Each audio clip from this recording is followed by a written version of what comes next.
Bonjour et bienvenue sur l'épisode 8 de la pause cinéma. Je suis Andy Mortier et je suis avec Jonas Besnier, coucou, Étienne Toutain, bonjour, et notre invité exceptionnel, Lou Rebuffet. Bonjour à tous. Alors, avant de parler de la thématique du coup de notre épisode, on va explorer les petites actus, comme d'habitude. Bien sûr. Et on a 4 ou 5, j'ai plus le compte.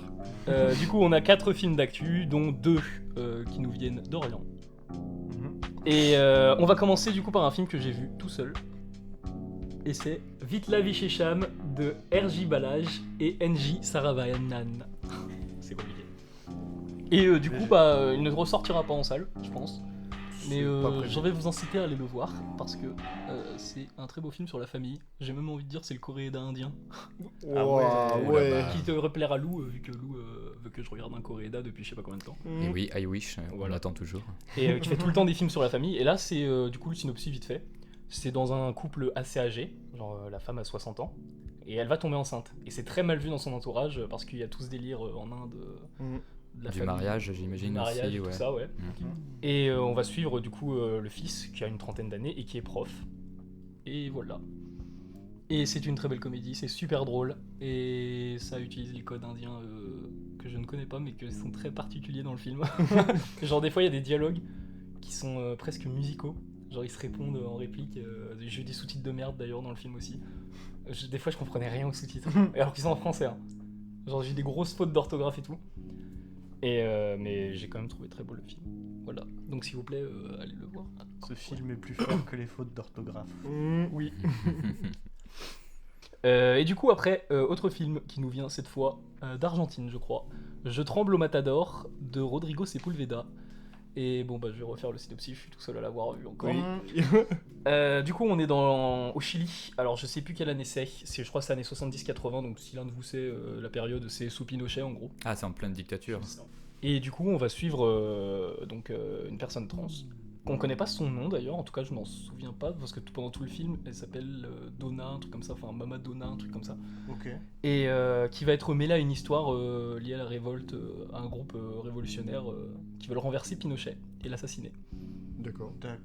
Et c'est magnifique niveau photo. Il faut vraiment le regarder, c'est trop beau. C'est quoi la photographie à peu près C'est très pourquoi coloré. tu dis Genre, c'est très pétant vraiment. Et C'est surprenant. Sur Ouais. un film de renversement de gouvernement. Des fois c'est très terne, mais t'as des scènes en intérieur, tu vois. Les scènes extérieures sont très ternes, mais quand t'as des scènes en intérieur avec des personnages, des petits trucs. Il y a un petit truc, une petite relation assez étrange avec le personnage trans et un des révolutionnaires. Ok. C'est des scènes très colorées, mais rouges, pire que Gaspard Noé même des fois. Quoi. Ah ouais. Ouais. Ah, Vraiment. carrément. C'est Ah oui, super ok. coloré.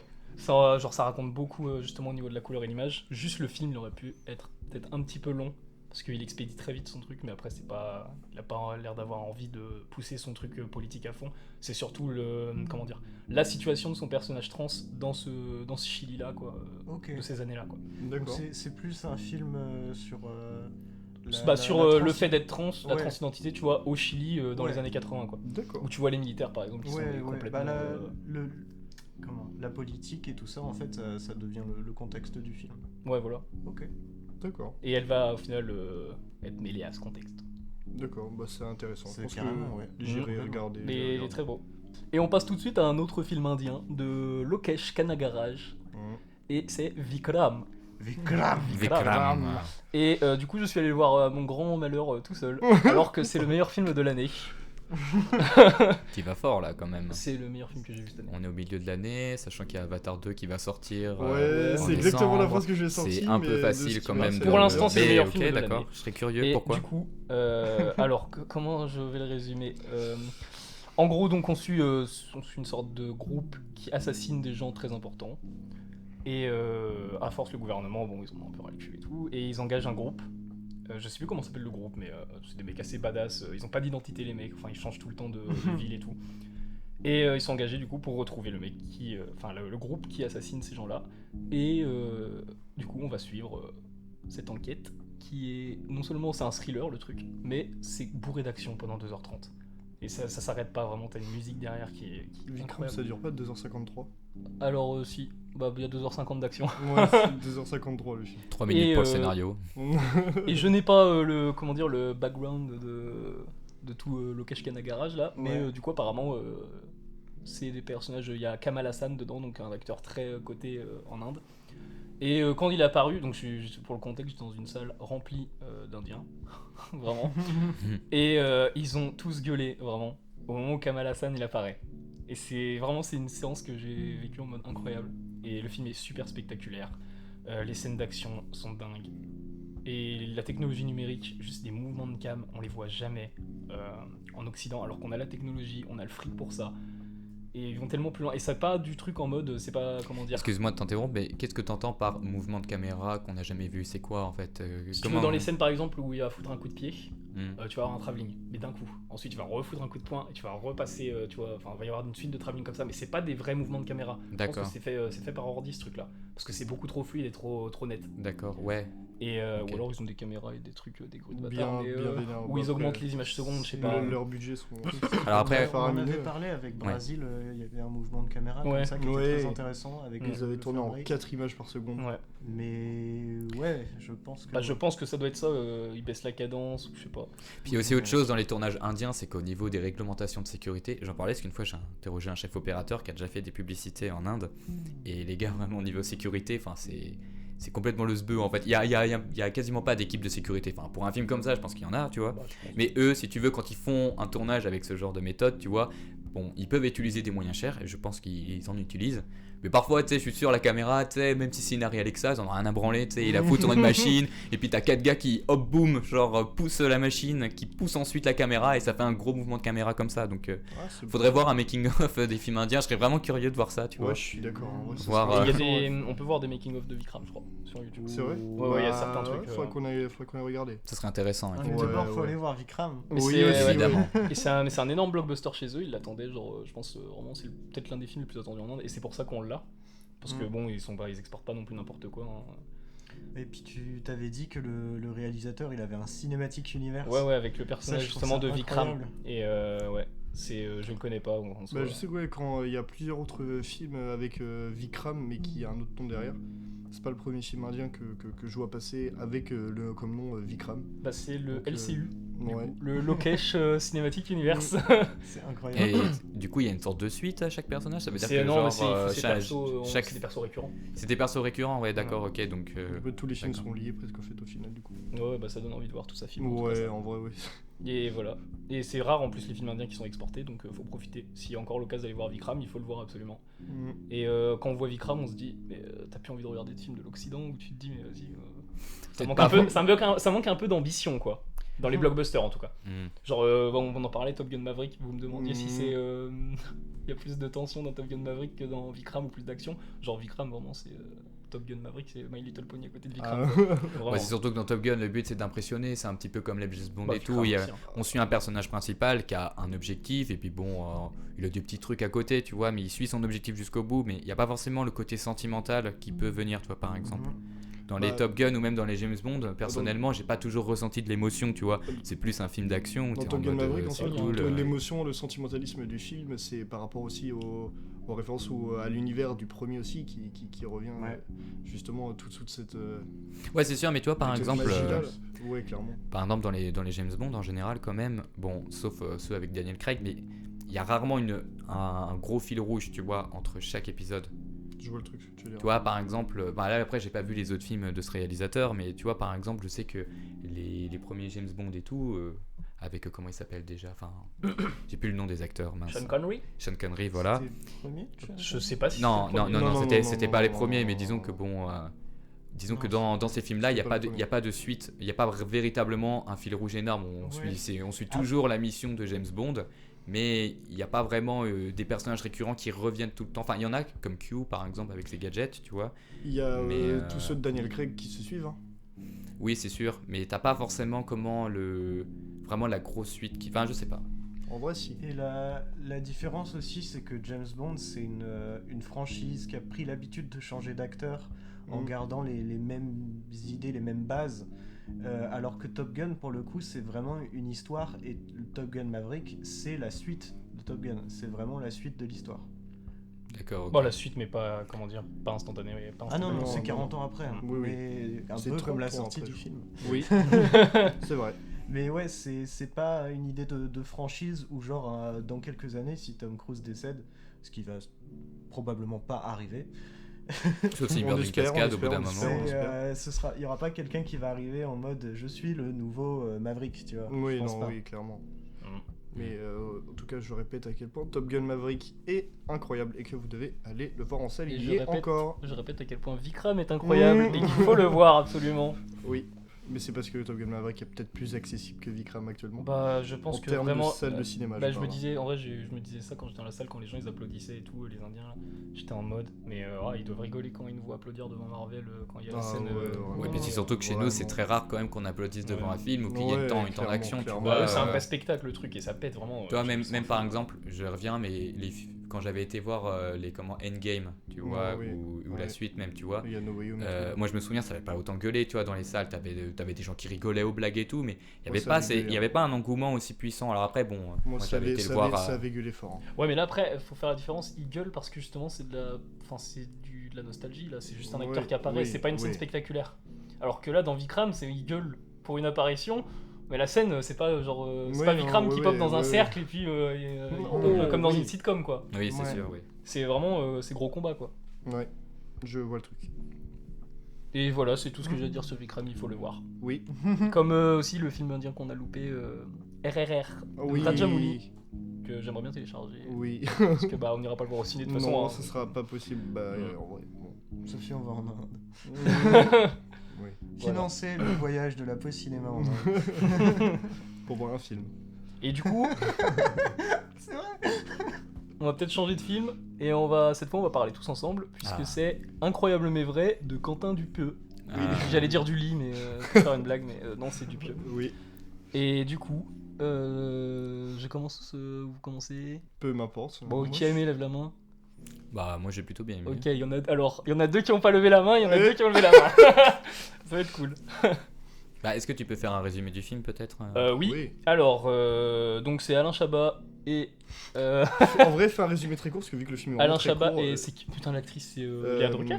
Non, Léa oui, Drucker, c'est si, ça, si, ça, si, c'est Léa c'est Drucker, c'est hein. Léa Oui, Drucker, si. Et du coup qui mais non c'est Si. c'est pas Si, Sandrine. c'est si, Léa c'est- Drucker. pour moi, J'ai Léa vu où Drucker. Sandrine Kimberlin récemment. Non, non, Ah non, c'est dans novembre. Ah Ça arrivera, oui. c'est un film qui Pardon. arrivera dans très longtemps puisqu'il sort au mois d'octobre. Oui, on aura l'occasion de reparler de novembre. Exactement. Et pas en octobre, pas en novembre du coup. Non, oui, ah, non, non, non, non, non. Bref, Il refera la vanne. du en coup octobre. Léa Drucker et Alain Chabat achètent une maison et il y a un truc incroyable dans la maison. Oui. Vous n'allez pas en revenir. Mais. Non, non, ne le dis pas, ne le dis pas, ne le dis pas, ne le dis pas. ne le En dis pas. vrai, si vous voulez capter la petite idée de pourquoi ça nous fait marrer, regardez les petits trailers. Voilà. Oui, Pour une fois qu'on dit ça. oui, Vous j'avoue. pouvez regarder le trailer, vous allez J'avoue. Moi c'est comprendre. plus des teasers. Ouais, mais Oui, j'avoue, c'est c'est des- les teasers sont bien faits quand même. Bon, ils sont bien Mais faits voilà, ouais, c'est- pour les révélations qu'il y a dans le film, putain, on aurait pu s'en passer. Je suis un peu d'accord, mais non, c'est vrai, je les trouve bien Ouais, faits quand même. Je les je trouve Je bien suis faits. pas du tout d'accord. Non, Je non, suis- moi je trouve. En vrai, moi ce que j'ai bien aimé avec ce film, c'est que justement, il joue toujours sur cette attente du spectateur. Et bon, c'est un film de Dupieux, on s'attend à un petit truc, un petit peu enfin un peu borderline, tu vois. Genre par exemple, dans l'univers de Dupieux, ce que j'aime bien, c'est que c'est des films genre vraiment où il se passe n'importe quoi. Tu vois, c'est pas une narration, tu vois, une comédie française où tout est logique, où il y a un schéma. Non, là vraiment, à chaque fois, il casse ses schémas. Par exemple, bon, là, même si on est sur ce film-là, il y a aussi Rubber que j'avais bien aimé du réal, où vraiment c'est n'importe quoi. C'est un pneu tueur qui assassine des gens et tout, quoi. Avec en même temps des gens qui regardent le pneu en train de tuer des gens. Enfin, ça casse le quatrième mur et tout. Et Quentin Dupieux, il a toujours des scénarios pétés et enfin pas pétés dans le mauvais sens, quoi. Mais il a toujours des scénarios. Tu te dis, oh, mais qu'est-ce Bah, que il c'est que teste. ça? Ouais, Voilà, c'est il ça, teste. c'est ça. Et il casse un peu C'est les louable. codes d'une comédie française qui est toujours un peu sur le même schéma, quoi, tu vois, avec les mêmes rebondissements et tout. Et moi j'ai bien aimé ce film parce que déjà ça reste dans l'ambiance de Dupieux, au moins il reste fidèle à lui-même. Après on peut ne pas aimer, mais moi j'ai beaucoup aimé quand même, notamment sur le fait qu'à chaque fois on sait pas ce qui est incroyable dans le film. Il y a deux trucs comme ça justement où il joue beaucoup sur les révélations, sur ce qui est... Bah, Voilà. ouais, bah, tu vois, moi, genre, en général, quand je suis pas un grand fan de l'univers de Dupieux, j'ai beaucoup de mal avec Au Poste, Le Dain. Même s'il y a des choses que je trouve, il y a quand même des qualités dans tous ces films. Hein, je dis pas le contraire, c'est loin de tout d'être des mauvais films. Mais- Moi, ça me plaît pas, ouais. c'est pas le genre de cinéma que j'aime vraiment. Mais là, justement, ce que je trouvais dommage, c'est qu'en fait, il déconstruit tout son concept, justement, de pas révéler, d'avoir, tu sais, c'est cette ambiance de se dire c'est incroyable, mais c'est vrai. Mais t'en oui, t'attends, et j'aurais préféré être frustré qu'ils ne le disent pas du tout. Ouais, j'aurais préféré qu'il enlève les scènes. Ouais, des carrément, explications, qu'il n'y a pas hein, d'explication et que du coup, presque limite à la fin, on soit presque perdu en mode qu'est-ce qui s'est passé, il y a plein de trucs. Ouais. Moi, j'aurais préféré justement avoir cette frustration-là où je changeais à une part du scénario, un truc pour qu'on arrive quand même, enfin, je sais pas, à comprendre. Enfin, je serais quand même incapable d'écrire à la place de Dupieux parce que bon, c'est vrai qu'il va aller chercher, je sais pas où ces concepts. Mais là, le fait de tout chercher, tous les éléments, du coup, après, tu sais, donc ça va avoir des running gags autour des mêmes trucs. Puis ça essaie de se croiser, mais je trouve que du coup ça s'entremêle un peu trop et ça part un peu dans tous les sens. Et j'étais en mode, bah, c'est un peu genre construire pour déconstruire ton histoire, ton univers. Et je suis un peu en mode, Ouais. c'est un peu dommage. Je suis Alors, ouais, pas vas-y, continue, Étienne. D'accord. Parce que le but du film, justement, c'est pas de ne pas dire. Enfin, si le film avait rien dit sur ce qui était incroyable, pour moi, ça aurait été un film pompeux auquel on ne comprend rien et qui fait exprès Ouais, qu'on ne le comprenne je pas. suis bien d'accord. Tu vois, à la différence d'un The Lighthouse, d'un Men, dans lequel on peut creuser des choses pour comprendre le film, on n'aurait pas pu dans ce film-là, et c'est clairement pas ce qu'il fait. Le film, moi, je le vois plus comme une fable, un peu comme une fable de La Fontaine, avec un délire en mode si il y avait ce truc incroyable, mais vrai, dans cet univers, qu'est-ce que ça causerait sur les personnages? C'est plus une étude de personnages, et je trouve que la fin du film, avec sans trop en dire bien sûr, juste une phrase de Alain Chabat qui est en train de pêcher. Moi j'ai adoré cette fin de film, je la trouve parfaite. Et puis, moi, il y a quelque chose que j'aime bien dans ce film, et c'est ce que tu disais, Étienne, justement. C'est que c'est une étude de personnages, en fait. Tous les films de Dupieux, c'est toujours comme ça. C'est une étude de tu sais, tu prends des personnages qui sont souvent un peu bizarres. Toi, par exemple, avec Le Dain, avec Jean Dujardin, tu vois, avec un mec complètement barjot, quoi, qui veut faire un film et tout. Même dans Rubber, avec juste le personnage du... Le pneu, mais il est fou. Juste le personnage du pneu, je le trouve incroyable, quoi. C'est un objet, et pourtant, tu sais, tu t'en as peur. Ouais, voilà. Allez, insérer blague avec des roues. Non, mais ce que j'aime bien dans ce film, c'est que, mine de rien, il a quand même pris le parti de démonter comment une question de genre qui est assez importante. C'est-à-dire à la fois sur la masculinité, notamment, donc sans en révéler plus, mais disons que voilà, quoi, il touche à la masculinité, et je trouve ça assez cool. Et en même temps aussi sur les questions de vieillesse, notamment. Bah, d'esthétique, toute la question en vrai de. J'ai pas le mot. Non, ouais, faut pas trop pointer non plus quand même. Disons qu'il parle beaucoup, des problèmes, pas des problèmes de société, si un petit peu des problèmes de société en soi, parce que Ouais, si, les deux genres, tu vois, donc masculinité Clairement. forte et l'apparence aussi, beaucoup sur l'apparence. Ouais. Et moi je trouve ça bien parce que au début j'ai eu peur notamment qu'il tape un peu trop sur le côté féminin. Mais il a aussi joué sur la masculinité. Enfin, c'est un peu compliqué sans spoiler le film et sans en dévoiler, Bien sûr. mais C'est il- sûr. disons qu'il y a pense à la même il y a deux chose, personnages dans le film en oui. tout cas qui sont importants sur ce côté-là, je trouve. Et effectivement, oui, j'aime bien aussi. Moi, ce que j'aime bien aussi dans le film, notamment, c'est la fin. C'est-à-dire la fin en musique. Ouais. Je trouve ça super. Ouais. Je trouve que c'est une Oui. super idée de Ça, montage. là-dessus, moi, je Et suis que ça d'accord. raconte bien justement ce qui se passe, ça raconte un peu justement à quel point les deux personnages ils sont poussés à leur paroxysme, quoi. C'est deux personnages complètement obsédés par un trait, par quelque chose, et à la fin bon ça finit mal, quoi. Ouais, je Pour, comprends. pour en ces soi, deux- ouais. Pour ces deux personnages en tout cas ça finit mal, et je trouve que le faire en musique c'est super bien que plutôt d'avoir rallongé l'histoire de 40 minutes. Je trouve qu'il a réussi à raccourcir son film avec vraiment genre deux moments de montage qui sont incroyables. Je suis d'accord pour la fin. Et je trouve que vraiment, en plus c'est un film très court, hein, c'est un film d'1h14, ça Ouais, se regarde. Tous ces films sont courts, c'est vrai. Jamais 1h15. Mais je trouve que c'est quand même, moi je l'ai bien aimé pour ça, c'est qu'il est court, mais en même temps il est simple à comprendre, voilà. Et c'est Ouais. pour ça que moi je trouve ça bien de mon point de vue que justement on révèle ce qui est incroyable. Mais ça met du temps à venir quand même. Au début t'es en mode, moi j'étais dans une salle remplie de gens, tu vois, vraiment. Ça c'est toujours bien de voir un film quand il y a beaucoup de personnes, car t'as des réactions à chaud. Et quand par exemple au début il laisse traîner le suspense sur incroyable, je suis en mode oh, tu sais, t'as des gens dans la salle, ils sont complètement dégoûtés, ils sont en mode mais non, mais vas-y, pas ça, quoi, tu vois. Et il le laisse tenir encore son secret jusqu'à, on va dire, à un tiers du film où disons que la chose incroyable est révélée. Et c'est pour ça que j'aime ce film. Et j'adore l'humour de Quentin Dupieux. Moi, Je je trouve comprends- que je comprends, je trouve je qu'il comprends, casse, hein. il casse bien les codes du cinéma français et je trouve ça cool. Et En vrai, il- qui de mieux pour le faire avec lui que Alain Chabat? Voilà, c'est ça, exactement. Et j'aimerais ajouter un dernier point juste avant, c'est Vas-y. que mine de rien, Quentin Dupieux dans ses films, ce que j'aime, c'est qu'il fait beaucoup de choses. C'est un réal qui est omniprésent. C'est-à-dire que par exemple, il fait l'image. D'ailleurs, c'est écrit à la fin, il est chef opérateur. Il a le son, parce que Quentin Dupieux, pour ceux qui ne le connaissent pas, c'est Monsieur Oiseau. Oui. Voilà, donc un des précurseurs dans l'électro française. Et pendant tout le film, on a sa bande-son qui traîne à lui. Et moi, je trouve ça incroyable parce que c'est là où j'ai vraiment reconnu le personnage. Parce que je suis un grand fan aussi de Monsieur Oiseau. Donc ça doit beaucoup jouer aussi, je pense, sur son univers et sur Clairement. le fait que ce soit un musicien en plus à côté.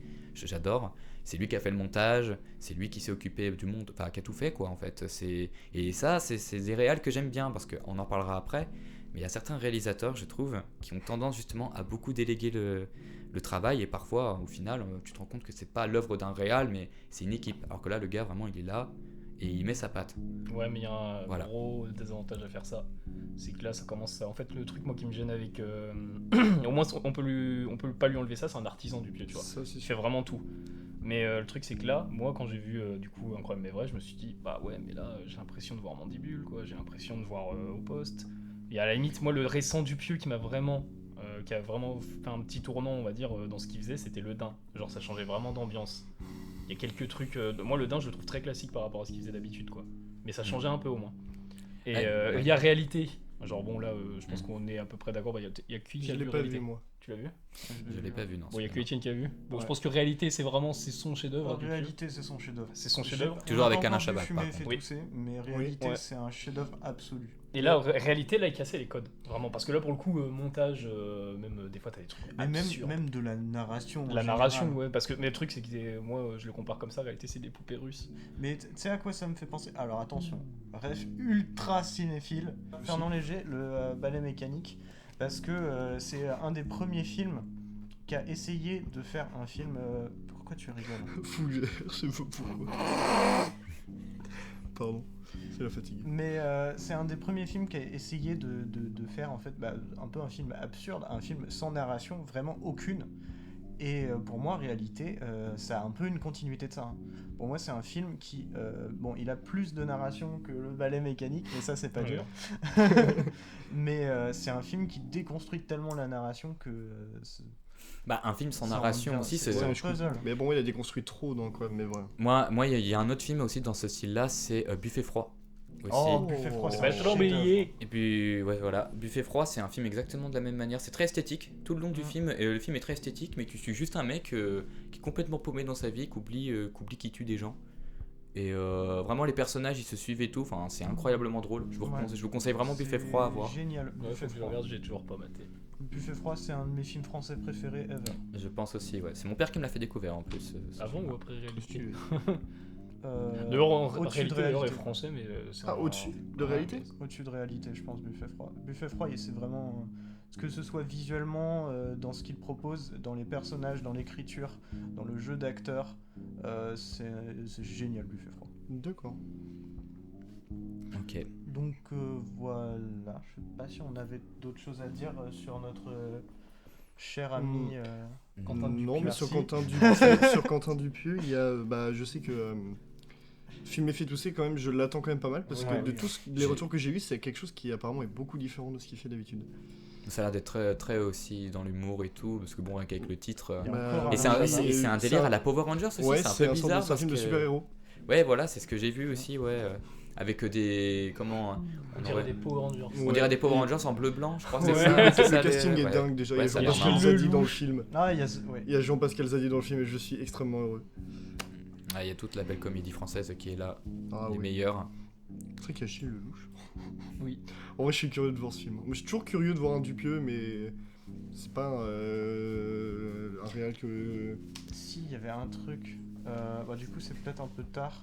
Mais est-ce qu'on peut vraiment critiquer à Dupieux de faire du Dupieux? Parce que au fond, un réal avoir sa patte, tu sais, c'est un peu le même, tu vois, pour nous, on recherche, on est en mode, ouais, on veut atteindre notre patte, on veut atteindre le truc qui nous définit en tant qu'artiste. Dupieux, il l'a clairement trouvé, et est-ce qu'on peut vraiment critiquer le fait Je qu'il suis d'accord continue avec dans sa toi. lancée, comme Wes Anderson en fait. Bien En fait, sûr. la chose qui est assez importante, je pense, quand tu es un réalisateur, c'est exactement avoir une patte artistique et ne pas. Enfin, quand tu en as une, essayer d'en rester. Parce que tu vois, par exemple, on a Gaspard Noé qui a fait Vortex, qui change un peu de son style de manière de faire. C'est-à-dire Radical. qu'on passe de films comme Climax, où c'est des couleurs très Doctor the vives, Void. avec toujours un rapport à la drogue et toujours un rapport de société qui s'écroule. Et là, avec Vortex, on passe sur un truc très lent. Et vraiment, quand on dit lent, c'est lent. Quand on a été le voir tous les 4 au cinéma, je me souviens, mais il durait 2h50. C'était sur C'est 2h30 il dure le film. 2h30, ouais. C'était sur 2 personnes âgées qui ont dont une qui a l'Alzheimer et une qui néglige justement son mari, quoi. Et c'est long. C'est très long, c'est tourné en split screen, donc du coup à chaque fois on a toujours ce que font les 2 personnages. Il y a très peu de cuts, c'est beaucoup de plans séquences, et c'est un film très émouvant aussi. Et ça change parce que d'habitude dans Vortex, pas dans Vortex, dans les films de Gaspard Noé, je trouve pas que ce soit des films émouvants, mais je trouve que c'est des films qui tapent. Éprouvant. C'est des films éprouvants, voilà, c'est ça. Pensé que ça reste Vortex est éprouvant. éprouvant, ouais. Et il est éprouvant, mais disons qu'il est pas aussi speed. C'est Tu dans, vois, le sur style sa- c'est dans le style visuel ouais, que ça Tu vois, change, mais- Et on change des couleurs aussi de Gaspard Noé parce que par exemple, on en parle rapidement, mais disons que dans Vortex, c'est des couleurs très ternes quand même. C'est pas des couleurs très vives et tout, contrairement à ce qu'on a l'habitude de voir de Gaspard Noé. Et je trouve ça intéressant. Et là, justement, il a cassé sa patte. Enfin, il a pas cassé sa patte, mais il a fait un petit changement. Ouais, moi je suis pas tout à fait Ouais. d'accord. En vrai, je trouve qu'il modifie sa patte plus qu'autre chose. Parce que Il adapte, Gaspard il Noé, adapte sa patte. dire que c'est les couleurs, c'est très réducteur. Ouais. Non, c'est pas. C'est pas contre. Non, mais en oui. fait, ouais, moi je trouve que c'est plus la façon dont il va parler de ses personnages, de sa société, de la façon dont il va placer sa caméra, ce qu'il veut nous montrer en fait. Noé, il va toujours chercher à montrer ce qu'on essaie de cacher. Et que ce soit des gens qui se droguent dur ou des personnes âgées qui deviennent fous à cause de l'âge, c'est des choses qui sont cachées, qui sont mises au placard. C'est pas ça qu'on va montrer pour montrer le monde, la France, tu vois. Mais disons qu'il a quand même adapté sa patte, tout comme l'a fait justement Quentin Dupieux dans Le Dain. Dans Le Dain, c'était Mais- différent. Bon, Car, pas tellement en vrai. Moi, je trouvais que c'était quand Je même trouve pas que c'est pas tant Je- différent que ça. Mais après, tu vois, si on répond bien du coup à la question d'Étienne, en soi, le fait d'avoir toujours sa patte, est-ce qu'on peut le critiquer là-dessus? Pas du tout. C'est pas vraiment ce qu'on fait, tu vois. Parce que nous, on prend en tant que film aussi, subjectivement, tu vois, c'est une patte, nous, par exemple, qui nous correspond pas forcément, tu vois, dans nos attentes ou dans ce Oui, qu'on c'est aime sûr. quand Oui, on oui, regarde non, des mais films. je Après, pense. non, pense c'est une là-dessus, question super intéressante sur les pattes d'un réalisateur. Et non, franchement, moi j'aime quand même voir le style de Dupieux. C'est juste que moi, ça me correspond pas en fait, simplement. C'est pour ça que je suis toujours curieux aussi de voir ces films. Ça se tient. Mais il y a une diff après entre la patte et genre refaire le même truc. Enfin, Ouais. dans l'esthétique et tout. Bien sûr. Mais c'est pour ça que j'ai dit Wes Anderson. Parce que j'ai souvenir aussi qu'en sortant de The French Dispatch, c'était en mode c'est du Wes Anderson. Bah oui, c'est du Wes Anderson. Bien sûr. Bah, c'est Heureusement que c'est du Wes Anderson. Ouais, mais Oui. oui, bah oui. Mais, c'était niveau censé- esthétique, Ça aurait mais pas t'as été pas du l'impression, Wes en tout Anderson, cas, mais- les histoires de Wes Anderson, justement, c'était à The Grand Budapest Hotel, t'avais des gens qui disaient, qui avaient un peu peur d'aller le voir, tu vois, parce que c'est tout le temps la même chose, quoi, enfin, niveau esthétique. Et ils se disaient en mode avec The Grand Marvel Budapest. aussi. Ouais. Oui, mais en oui, vrai, mais tu as puisqu'ils raison. sont fans de Marvel, tu vois. Je préfère que on me dise ce gars-là, il fait tout le temps la même chose, mais c'est particulier. Et c'est Que toujours ce gars-là, bien. il fait tout le temps la même chose Visuellement. et c'est tout le temps Visuellement. pareil, partout pareil. Ouais, mais c'est bien quand un réel évolue, mais qui garde sa patte, évidemment, quoi. Mais je comprends ce que tu veux dire. Mais c'est pas facile comme truc. Et je Totalement. trouve que c'est dur de l'exiger d'un réel. en vrai. Totalement.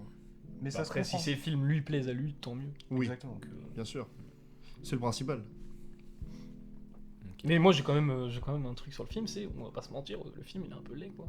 Je suis un peu Même d'accord. Dupieux, justement, Je suis un peu d'accord. sur son compte Twitter, Moi non plus, je suis pas d'accord du tout. sur son compte Twitter, même, Ouais. il s'en est moqué. Ouais. Il était Avec Mister Oiseau. ouais. Avec son compte Mister Oiseau, il a dit genre oui, le film est laid, machin et tout. Mais j'étais en mode bah ouais, mais tu te moques de ça, mais moi j'aimerais bien l'argument, enfin j'aimerais bien savoir pourquoi il a fait le Alors film comme après, ça. Parce que le film ouais. est totalement comme ça, donc c'est juste, enfin Il a voulu. Mais Comme est-ce ça, que, j'aimerais bien est-ce que savoir Quentin pourquoi. Dupieux aurait pas fait ça juste pour s'auto-troll? Parce qu'il faut rappeler que c'est quand même un personnage tu sais, qui est Bien assez, sûr. qui a beaucoup d'humour et tout. Et le fait que tu vois, les gens savent pas forcément que Quentin Dupieux c'est Monsieur Oiseau, Bien peut-être sûr. qu'il a fait ça aussi, tu sais, Exactement. histoire de dire ce que les gens penseraient du film et donner un avis, tu vois, même si, parce que tu peux pas dire quand t'es réalisateur que ton esthétisme est dégueulasse. T'as pas le droit de le dire parce que tu la justifies si tu le fais. Enfin, moi je me vois pas faire un film et me dire mon film est dégueulasse. Et le c'est dire. sûr. Bah, il est pas officiellement, dégueulasse son film, c'est juste qu'il est pas dans l'esthétique en tout cas qu'on attend. Ouais. C'est vraiment Il est pas dans les drôle codes d'esthétique. esthétiques, Ouais, clairement, c'est une esthétique genre qui m'a Après, vraiment très bizarre et justement que là, ça revient personnellement, peut-être je plus trouve au pas goût de forcément chacun. très belle. Non, bah, je pense que pour qu'il le garde dans tout le film, pour moi, c'est. Ouais, c'est bah, volontaire. volonté, Mais c'est pour quoi. ça que, tu vois, en vrai, Donc, une interview de Quentin Dupieux sur ce film-là, je pense Ouais. que je la regarderai. Parce que c'est très intriguant de voir même ses choix, de l'entendre parler de ce film, de se dire pourquoi il a fait ça, pourquoi il a décidé de partir dans ça, pourquoi il a construit son truc comme ça. En vrai, ça m'intéresse, ça m'intrigue quand même. En fait, c'est un film qui t'intrigue plus en sortant du film qu'en allant le voir. Moi, c'est comme ça que je le ressens vraiment. Bah, C'est un film qui m'intrigue encore plus après l'avoir vu, même si C'est général comme- je ouais. ne l'aime pas forcément En trop. général, c'est bon signe. Bah, J'ai en envie de général, dire, oui, mais Tous les films sont un peu comme ça. J'ai en envie de général. dire, c'est incroyable, mais Mais vrai. vrai. merci Étienne. C'est Super cas incroyable transition. mais vrai, un film Ouais. de Quentin Dupieux. Qui fait Oui. parler de lui. apparemment. Ouais, mais par contre, en vrai, j'irais quand même conseiller à le voir parce que c'est vrai que c'est Bien un sûr. cinéma qui est, bon, j'ai envie de dire expérimental quand même, un petit peu. On peut Bon, quand même, expérimental, dans c'est certains On va dire certains en- domaines, si quand même, je trouve. Non, on va dire que sur ses scénarios, sur ses histoires, c'est expérimental. Comme on le disait Donc, tout à l'heure, c'est bien ce que je dis. c'est il y pas a comme un les petit côté comédies expérimental quand même. c'est pas comme les comédies françaises qui respectent un certain schéma avec, Bien évidemment. avec une chute C'est et mille fois puis un mieux climax que- dans le ouais, film et c'est tout. 1000 fois mieux que toutes les comédies françaises. mais qui disent ça. voilà, ok. Mais non, en vrai, c'est un film que quand même faut aller voir en salle si vous avez l'occasion d'y aller. Je vais pas être aux antipodes de ça non plus. Et bah, on en a fini pour Incroyable mais vrai, qui n'est pas si incroyable que ça, mais c'est vrai. C'est ton avis. Et du coup, oui, mais oui, t'inquiète. Mais je pense qu'ils sont habitués maintenant, les gens qui écoutent les tacles des fois. Et du coup, avant de passer aux petites actus de la semaine à Rennes, on va d'abord faire un petit hommage à notre ami qui nous a quittés. Ah, Jean-Louis Trintignant. Trintignant, Voilà. âge de 80 Et ans. moi, je fais juste l'hommage parce que je veux que les gens aillent voir Le Grand Silence de Corbucci. Voilà. Oui.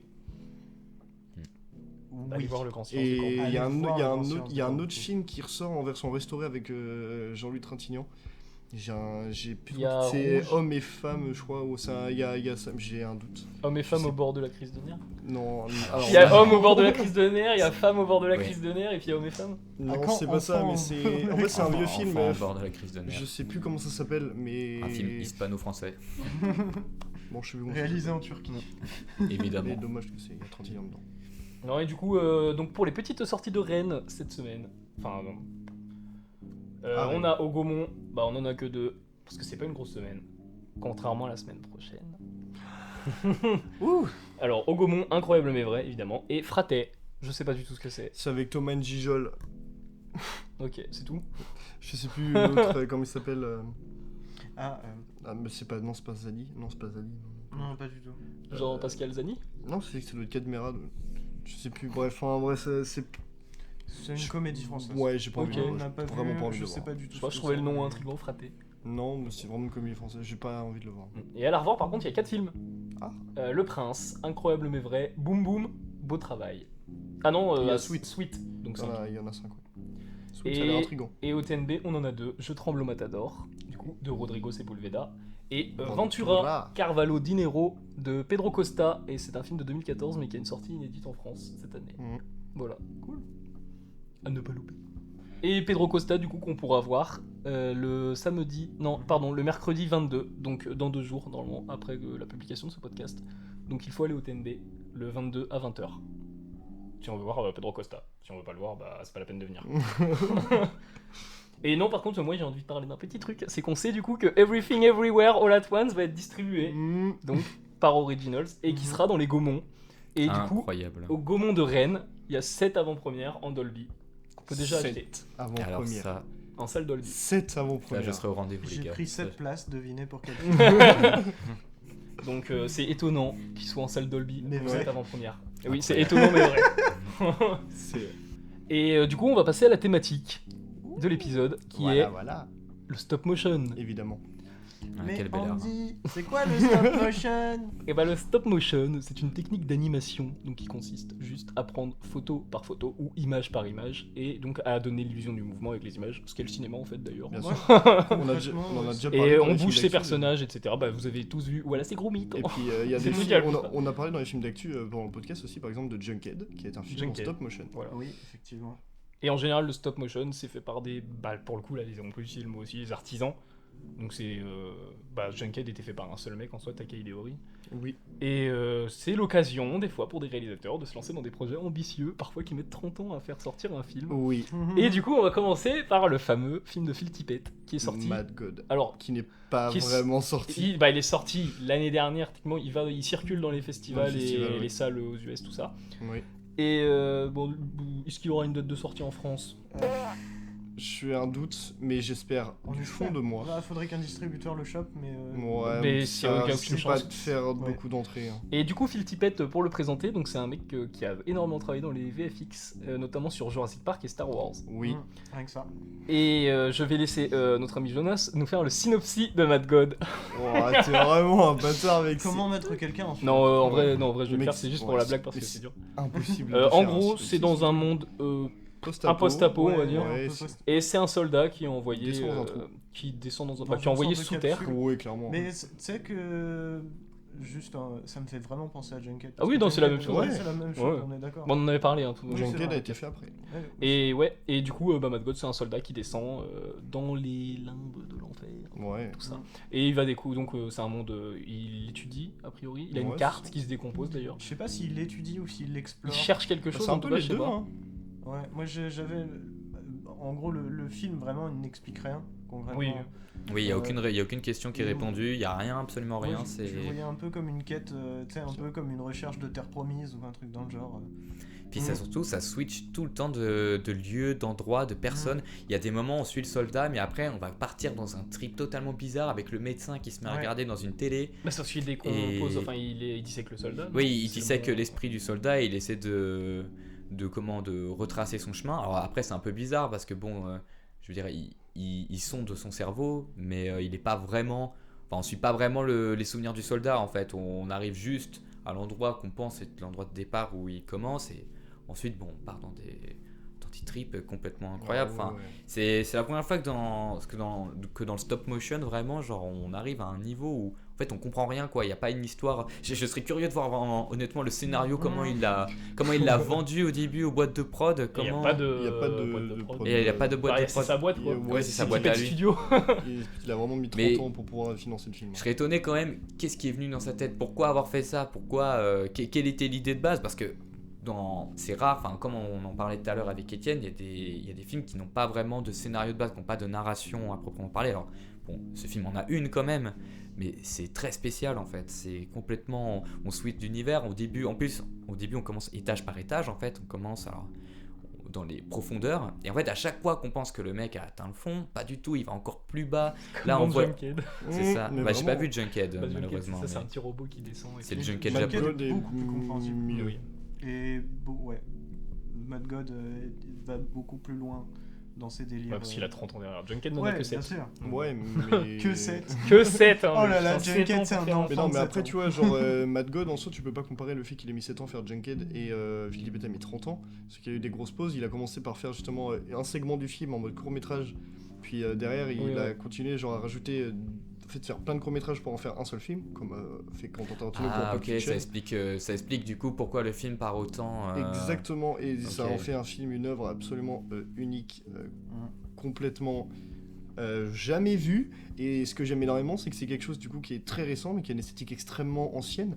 Même dans sa technique de stop motion, t'as plein de trucs qui se ressemblent. Par exemple, tu regardes des scènes dans les bars de Star Wars avec les créatures, c'est la même technique, c'est la même chose. En fait, c'est une technique de stop motion qui est ancienne, que je trouve personnellement qui est des vieilles techniques, tu vois, il n'utilise pas forcément les choses un peu plus récentes comme on peut voir dans Junkhead, et qui justement offre justement une esthétique, un truc très particulier, très très sableux, ancien, tu vois, on a l'impression que c'est un film qui date il y a vraiment 30 ans, alors qu'il a mis 30 ans pour le faire. Et c'est merveilleux, c'est un chef-d'œuvre absolu. Si vous voulez voir un film que vous n'avez jamais vu dans votre vie, que vous ne reverrez jamais, c'est le film parfait. C'était mon numéro 1 de l'année dernière, 2021, mon top 1 de très très loin. Moi j'ai réussi à douiller, c'était mon numéro 0. J'avais pas où le classer, du coup je me suis dit, vas-y, je le mets en 0. Ouais, c'est ça, mais c'est compréhensible, hein, c'est un film qui peut être inclassable, incomparable à plein de films, je veux dire, tous les films en fait. C'est sûr que compliqué de le comparer à d'autres films. le film n'est pas déjà vu. Disons que là, le mec a exploré quelque chose. Enfin, il a exploré, je pense, en fait, tout ce qui avait de terrifiant, en fait. Tu vois, par exemple, que ce soit en rapport avec les cadavres, justement avec les zombies, tu vois, parce qu'il y a une petite part de... Il y a une part de zombies, aussi le médecin glauque, tu vois, les histoires de bail dans le corps, tu vois, on va aller chercher les tripes, un peu à la Crime du futur, on va carrément dans le corps humain et on va plus loin, et on va piocher. Non, mais je veux dire, dans l'ambiance que c'est. On va dans des milieux sombres. En fait, il n'y a pas de société aussi dans ce truc-là. C'est ça qui est assez étrange. C'est que il y a... Enfin, c'est assez complexe en fait à expliquer même comme ça à l'oral parce que le film est très visuel en fait. Ce qu'il faut savoir aussi, c'est que le fait qu'il l'ait fait parce que c'est de la pâte à modeler, j'imagine, ou pas de la pâte à modeler, mais c'est... il y a plusieurs textures. Hein. Pour moi, il y a plusieurs textures. Modeler, hein. Et pour situer un peu le truc, c'est vraiment des textures très acres, très vertes, très sombres. Et ça donne un aspect assez organique en fait aux créatures, parce qu'on croise des créatures mais complètement étranges, sorties vraiment d'un... Enfin, limite, on n'est pas loin du Dark Souls des fois sur la manière dont sont faits les monstres et tout. On a des monstres à plusieurs pattes et tout, on a des trolls géants, on a même des cochons. Enfin, et à chaque fois, il y a ces textures en fait. C'est ça que j'ai aimé, c'est ces textures un petit peu gore cette texture toute molle là qui fait comme si c'était rien quoi, que c'était de la chair, toi, mais de la chair vraiment sortie comme ça, comme un zombie justement, où on voit sa chair qui pend et tout. Enfin, et voir justement un soldat arriver dans ce milieu là, on se dit mais waouh, c'est chaud quoi. On se dit mais comment la société en est arrivée pour en arriver à un monde aussi horrible. Vraiment c'est assez spécial. Vraiment. Et en plus avec très peu de dialogue, il y a même, je crois que en tout dans le film il doit y avoir peut-être 1 ou 2 dialogues quand il écrase là les sortes de nains avec sa chaussure au début. Il parle français. Alors oui. Et au début ça m'étonnait car je savais pas si j'avais le film en VF ou pas, parce que des fois quand il parle il y a pas de VF. Il y a même des fois il y a pas de langue. Tu sais, c'est juste des gna comme ça, tu vois, c'est des personnages juste qui marmonnent. Tu sais pas ce qu'ils disent, et au début j'étais étonné, il écrase une créature et bon, ça parle français, j'étais en mode ok. Et c'est les seuls dialogues du film qu'on a d'ailleurs. C'est pour ça aussi, le film nous explique rien, et je pense que le but n'est pas d'expliquer.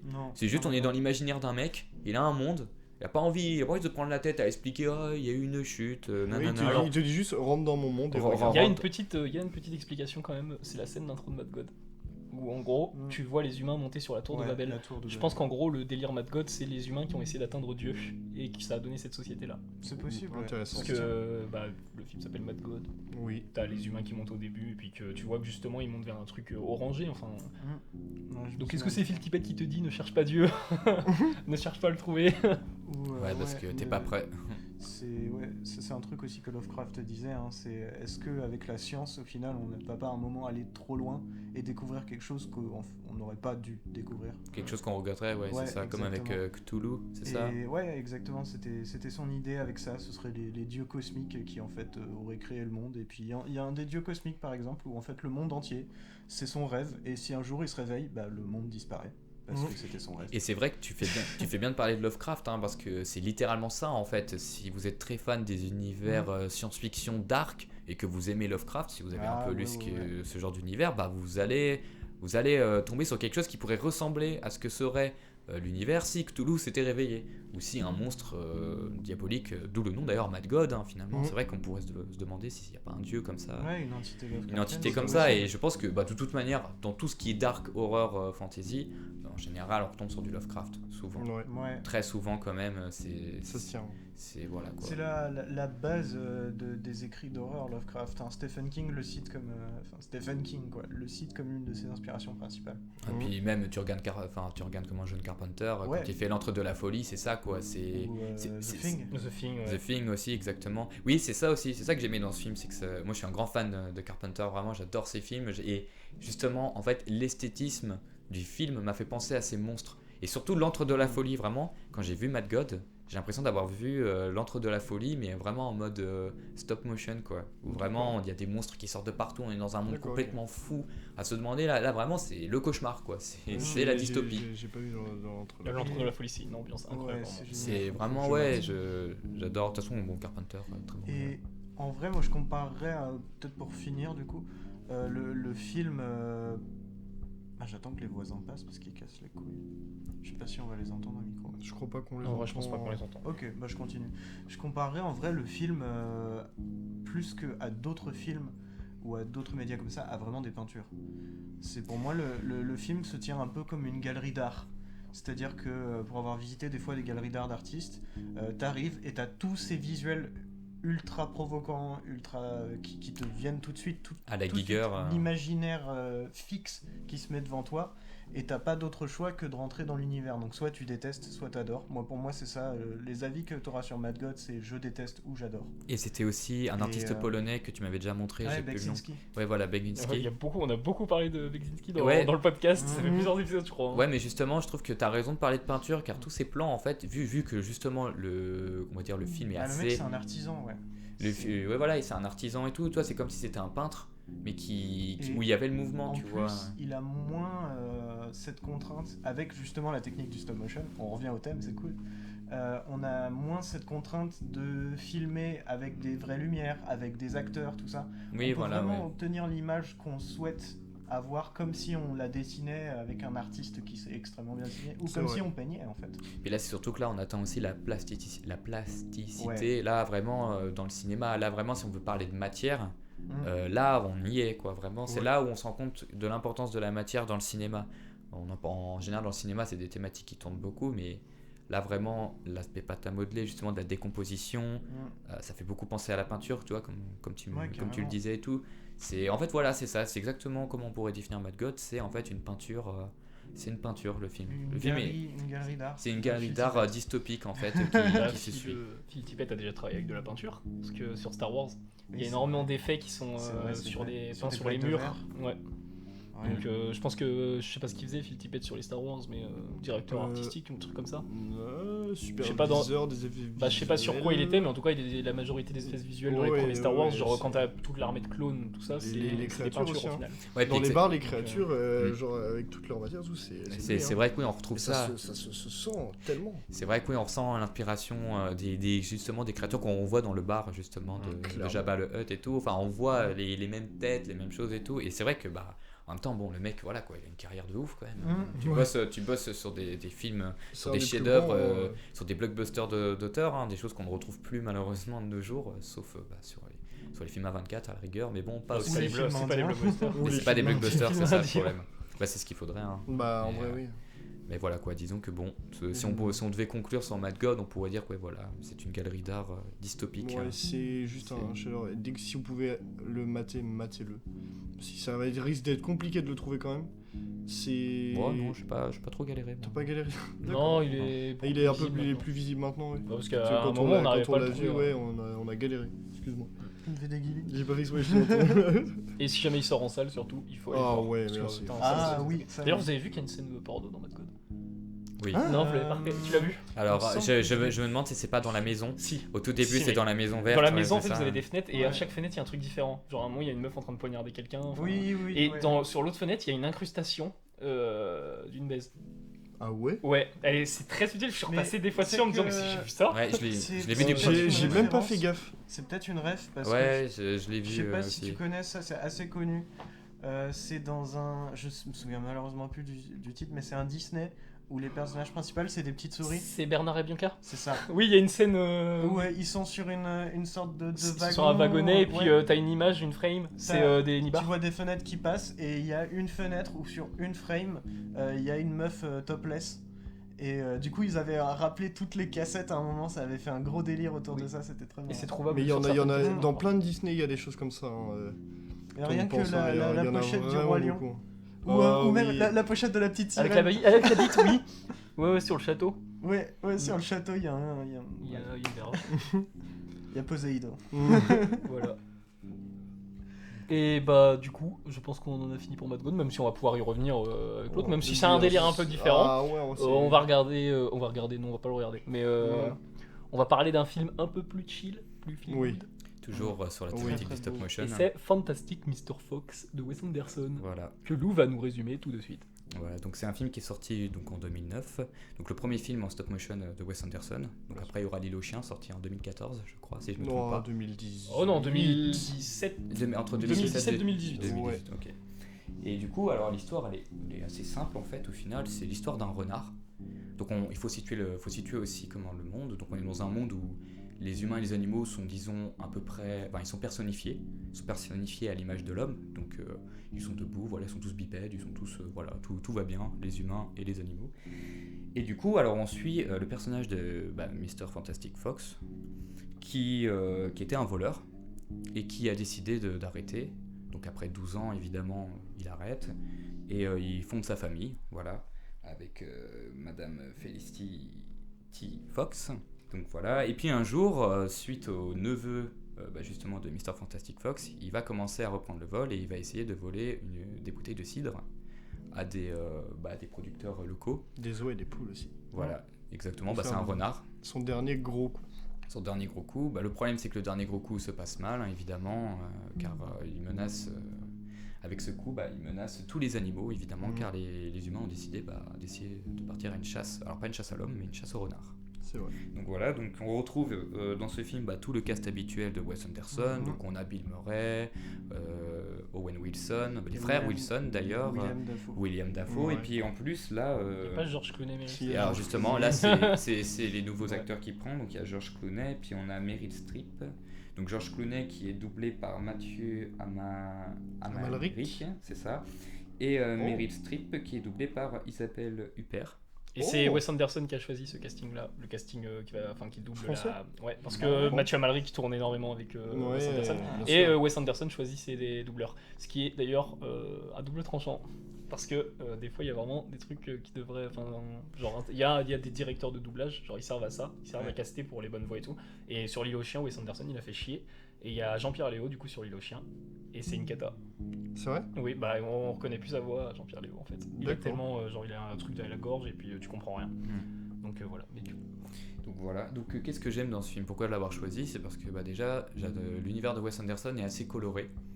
Et je trouve que le stop motion pour ce film-là est parfaitement bien utilisé, car on retrouve beaucoup de teintes orange, donc de teintes très très claires, enfin pas claires, non, justement des teintes plutôt chaudes, donc du marron, du jaune et tout, et c'est assez beau. Je trouve le film vraiment beau en fait dans l'univers dans l'univers qu'il propose, notamment dans l'univers du renard. Donc voilà. attends, un peu de vert Oui. dans Fantastic Mr. Fox. Oui. Il y a un peu de vert aussi, Avec l'herbe, parce qu'ils vivent dans un feuilles, arbre. les buissons. Ils vivent dans un arbre. Donc, Et qu'il y a du vert. C'est vrai que j'ai plus les images jaunes moi. Non, il y a du vert. mais disons que la colorimétrie qui ressort le plus, ça reste quand même des teintes assez orangées, jaunes et tout. Bien sûr. Et on retrouve Wes Anderson, et c'est marrant parce que justement, pour présenter Wes Anderson, pour ceux qui ne le connaîtraient pas, et je vous invite quand même à regarder sa filmographie qui est pas si grande que ça, mais qui est assez intéressante, c'est qu'en fait les personnages sont aussi colorés que ses films. En fait, c'est des personnages qui sont adultes, mais qui ont une âme d'enfant en général. C'est-à-dire on retrouve une certaine immaturité dans les personnages, et à la fin de tous ces films, et dans la manière dont se construisent les personnages, à chaque fois, ils progressent, ils deviennent plus matures, et du coup ils apprennent de leurs erreurs. Donc ça on retrouve ça dans Moonrise Kingdom, dans The Grand Budapest Hotel, enfin c'est assez marrant, et puis c'est une comédie, et que ce soit avec les acteurs qu'il a choisis et même tout quoi, c'est un film extrêmement drôle, mais aussi extrêmement bien fait, avec toujours une âme un peu poétique aussi, car d'où il y a un autre aussi, un double. Il y a aussi autre chose dans ce film, c'est qu'il y a une relation père-fils justement, avec le fils qui essaie de suivre les traces de son père, mais qui n'y arrive pas. Et pendant tout le long du film, il y a cette relation qui continue et qui se suit, qui est incroyablement bien faite. Enfin, je trouve avec l'inconscience du neveu aussi qui oui, voilà, c'est ça, avec le neveu qui... plus la relation. Voilà, c'est ça, au final, exactement. presque va la résoudre au final. Je suis d'accord avec toi. C'est un film qui est, je trouve, pour moi, une référence dans le stop motion, mine de rien, parce que le travail de Wes Anderson, il en a fait que 2, mais à chaque fois, ils sont très bien faits. J'ai pas vu les louches. Et je trouve toujours ça drôle, c'est toujours bon enfant. En plus, c'est présentable à tout le monde, aux enfants. Et évidemment, il y a des blagues y a des blagues qui ont toujours un second sens, et ça, c'est là qui est bien, c'est que quand on grandit, on le regarde et on dit ah, ok, j'ai compris. Et voilà quoi, c'est ce que j'aime dans ces films. Donc après vous, je sais pas si vous l'avez particulièrement aimé, vous ressentiez dessus ou... Bah honnêtement, moi ce que j'aime beaucoup c'est que... attention, que ça tombe pas. Que ça fasse du bruit. Ce que j'ai particulièrement aimé du coup dans Fantastic Mr. Fox, c'est justement tout qu'il arrive quand même dans sa réal à garder exactement ce qu'il ferait que si c'était un film live. Et tu vois, au début quand je l'ai lancé, je me suis pas forcément dit que ça va être en mode genre un film comme on peut voir genre comme dans Grand Budapest Hotel ou The French Dispatch, les deux seuls que j'ai vus de Wes Anderson. Et j'étais en mode bah là vu que c'est genre du coup de l'animation, du stop motion, je me suis dit ça se trouve il va prendre encore plus de liberté et on va voir un Wes Anderson fois 100 fois 1000 qui va expérimenter, chercher plein de trucs qu'il peut pas forcément faire live. Et en fait non, c'est vraiment du Wes Anderson pur et dur. Et ça fonctionne énormément. C'est magique, c'est merveilleux. Ça dure 1h25 je crois, ça passe à une vitesse folle. C'est super feel good. J'ai presque déjà envie de le revoir. C'est pour l'instant mon Wes Anderson préféré. Sur les trois que j'ai vus, c'est celui-là que je préfère. Et oui. Ouais, non, c'est drôle, c'est rythmé, c'est super efficace, je sais pas, c'est bon enfant, il y a tellement d'adjectifs qualificatifs à ce film. Et donc, la chose qui est intéressante aussi, ce film. Il y avait une chose intéressante que tu disais juste avant, c'est que en fait, on retrouve du Wes Anderson et on retrouve notamment dans les décors. Oui, il est fidèle à lui-même. Car justement, dans les films de Wes Anderson, et ce qui est toujours ouf, c'est que quand c'est en live, en fait, les décors sont construits en studio. Et ce qui est ouf, c'est qu'on peut voir une vision de haut en bas, en fait, de ce qui se passe. Comme dans La Vie aquatique, par exemple, où ils sont dans un sous-marin. Et on voit toute la vie qui est... Enfin, pas dans un sous-marin, mais dans un bateau plutôt. Car c'est une inspiration du Capitaine Cousteau. Donc c'est français, quoi, Capitaine Cousteau. C'était un mec qui explorait justement... les océans et tout, donc très rapide résumé de ça.